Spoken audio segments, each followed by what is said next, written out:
আসসালামু আলাইকুম, জাহান কিচেন থেকে স্বাগত। আজকে চলে আসলাম গরুর জিহ্বা ভুনা রেসিপি নিয়ে। সবাই কম বেশি খেয়েছেন, তবে আমার মতো একবার ট্রাই করবেন। 100% গ্যারান্টি দিয়ে বলছি, নো ফেল একটা রেসিপি। কোনো রকম গন্ধ আসবে না, কোনো রকম বিশ্রী কোনো গন্ধ আসবে না, আরও খেতে ভালো লাগবে। কি কি উপকরণ নিয়েছি প্রথমেই দেখিয়ে দিচ্ছি। এখানে আমি গরুর জিহ্বাটা ভালো করে পরিষ্কার করে ছোট ছোট করে কেটে আমি ভিনেগার আর পানির সাথে 40 মিনিট ভিজিয়ে রেখেছিলাম। অবশ্যই এটা করবেন, তাহলে যেই দুর্গন্ধটা থাকবে সেটা চলে যাবে।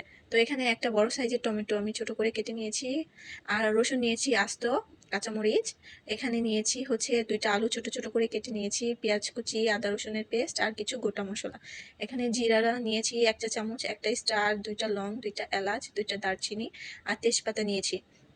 এই উপকরণগুলো দিয়ে আমি এই জিহ্বার ভুনা রেসিপিটা দেখাবো, অবশ্যই আপনারা ট্রাই করবেন, অসাধারণ হয়। তো আমি চুলাতে আগেই একটা পাতিলা বসিয়ে পানি গরম করে নিয়েছি, তাতে আমি দিয়ে দিচ্ছি যে কেটে রাখা জিহ্বাগুলো আছে সেটা।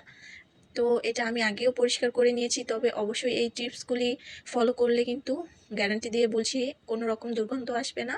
তো আমি এই পর্যায়ে কিছু লবণ অ্যাড করলাম আর দিয়ে দিচ্ছি হলুদের গুঁড়ো সামান্য। তো এখানে একটু কম মনে হচ্ছিল, তার দরুন আমি আরেকটু অ্যাড করে দিলাম। আর এভাবে আমি 10 থেকে 15 মিনিট এই জিহ্বাগুলো সিদ্ধ করে নেব।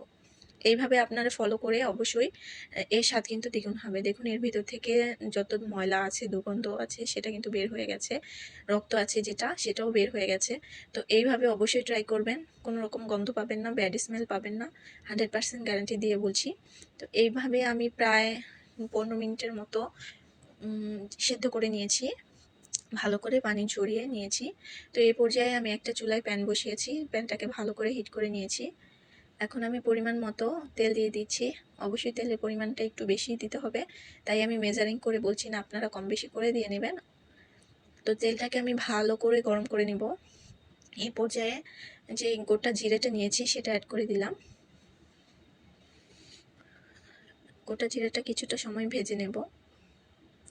যখন এটা ফুটতে শুরু করবে তখন বুঝতে হবে ভাজা শুরু হয়ে গেছে। তো এই পর্যায়ে আমি যে বাকি মশলাটা আছে অ্যাড করে দেব। এগুলোকে সুন্দর করে নেড়েচেড়ে খানিকটা সময় ভেজে নেব। মশলা থেকে গ্রান ছাড়লেই বুঝতে হবে ভাজা হয়ে গেছে।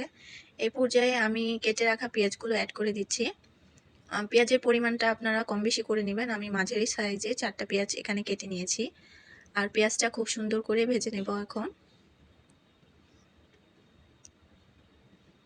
পেঁয়াজটা আমি মশলার সাথে নেড়েচেড়ে ভেজে নিচ্ছি। আর এই পেঁয়াজটা আমি খানিকটা সময় ভেজে নেব। আমি একদম গোল্ডেন ব্রাউন করে ভাজবো না। তো এ পর্যায়ে পেঁয়াজটা যাতে তাড়াতাড়ি ভাজা হয়ে যায়, তার জন্য আমি পরিমাণ মতো লবণ অ্যাড করে দিলাম। আর লবণটা অ্যাড করে দেওয়ার পর আমি পেঁয়াজটা আরও কিছুটা সময় ভেজে নেব। অবশ্যই একটু সময় নিয়ে এই কাজটা করবেন, তাহলে কিন্তু ভালো হবে। অনেক সময় দেখা যায় কি, যখন আমাদের খুব দরকার হয় পেঁয়াজটা, তখন কিন্তু ভাজা হতে চায় না। আর অন্য একটা সময় যখন দেখবেন পেঁয়াজটা আমার ভাজা দরকার নেই, তখন পুড়ে গেছে। তো এই পর্যায়ে আমার যতটুকু ভাজা দরকার আমি করে নিয়েছি। অ্যাড করে দিচ্ছি আদা রসুনের পেস্ট 2 টেবিল চামচের মতো। তো অবশ্যই আদা রসুনের পেস্টটা একটু বেশি দেওয়ার চেষ্টা করবেন, খেতে ভালো লাগবে। তো আদা রসুনের পেস্টটা অ্যাড করে দেওয়ার পর এটাকে আমি খানিকটা সময় নেড়েচেড়ে ভেজে নেব। আমি এই পেঁয়াজটার সাথে আদা রসুনের পেস্টটা অ্যাড করে দিয়ে অনেকটা সময় ভেজে নিয়েছি। এখন সামান্য পানি অ্যাড করে দিয়েছি। তারপর আরও খানিকটা সময় ভেজে নেব। অবশ্যই এই প্রসেসটা সেমভাবে ফলো করবেন, তাহলে কিন্তু এই স্বাদটা দ্বিগুণ হবে। এ পর্যায়ে যে টমেটোটা আমি কেটে রেখেছি সেটা অ্যাড করে দিচ্ছি।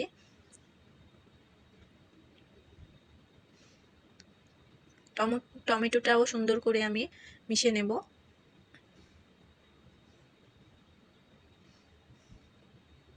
এই পর্যায়ে আমি বাকি মশলাগুলো আস্তে আস্তে অ্যাড করে দিচ্ছি।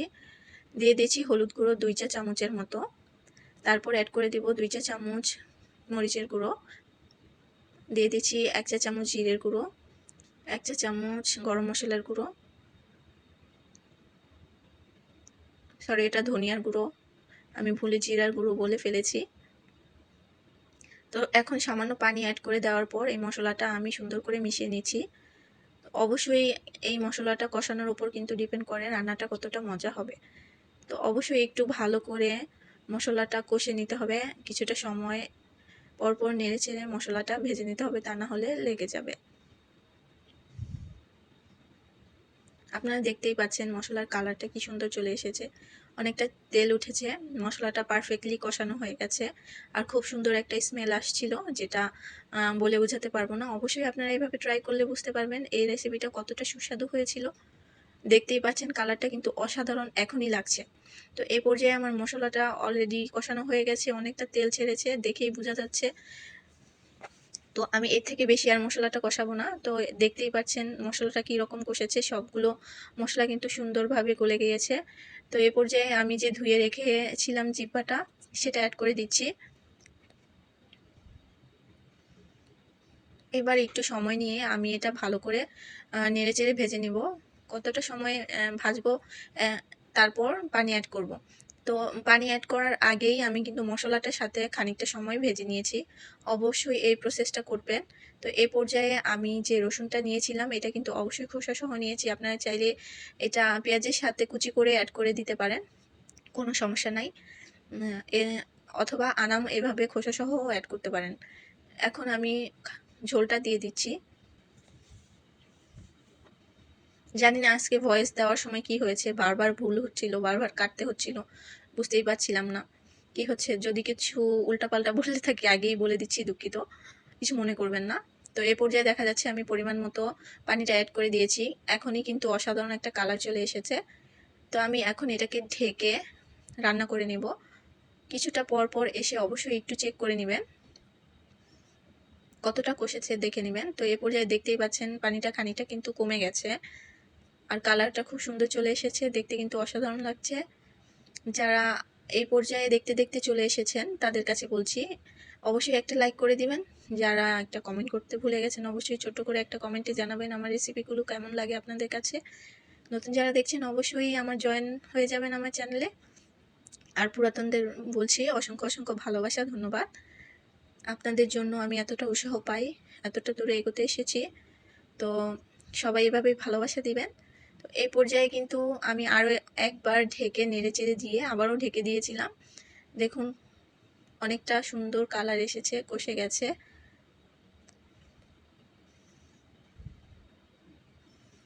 ঠিক যেমনটা চেয়েছিলাম আমি, কালারটা কিন্তু পারফেক্ট এসেছে। এই পর্যায়ে যে আলুটা কেটে রেখেছিলাম সেটা অ্যাড করে দিচ্ছি। আলুটা অপশনাল, আপনারা চাইলে স্কিপ করতে পারেন, তবে আলু ছাড়া আমি ইনকমপ্লিট, তাই সব রেসিপিতে আলু অ্যাড করতে হয়। এই পর্যায়ে কাঁচামরিচ অ্যাড করছি, যেটা আপনারা আগে দিয়ে দিতে পারেন, সমস্যা নেই, কিন্তু আমি পরে অ্যাড করেছি কারণ আমার এই রেসিপিটা আমার ছেলেও খাবে। আর আমি যে গুঁড়ো মরিচটা অ্যাড করেছি সেটা খুবই ঝাল, তার দরুন আমি কাঁচামরিচটা পরে অ্যাড করেছি। তো এই পর্যায়েও কাঁচামরিচটা অ্যাড করার পর খুব সুন্দর একটা স্মেল আসছিল। এখন আমি কিন্তু আলুটা দিয়ে ঢেকে দিয়েছিলাম, একদমই পানি দেইনি, সেই পানিতেই সেদ্ধ হয়ে গেছে যতটুকু পানি ছিল।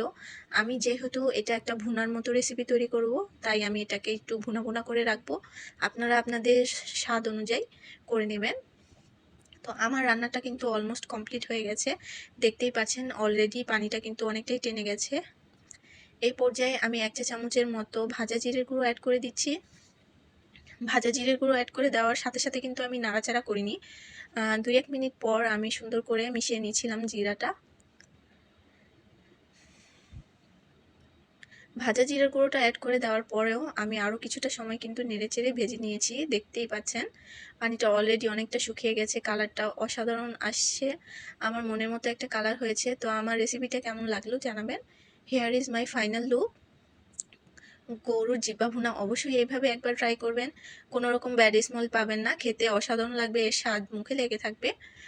আমার রেসিপিগুলো কেমন লাগে বন্ধুরা অবশ্যই জানাবেন আমার কমেন্ট সেকশনে। আর আপনারা যারা আমাকে এই পর্যন্ত সাপোর্ট করে এসেছেন তাদেরকে অসংখ্য ধন্যবাদ, পুরাতন নতুন বন্ধুদেরকে অসংখ্য ধন্যবাদ। তো আজকে চলে যাচ্ছি, আবার চলে আসবো নতুন রেসিপি নিয়ে। আল্লাহ হাফেজ।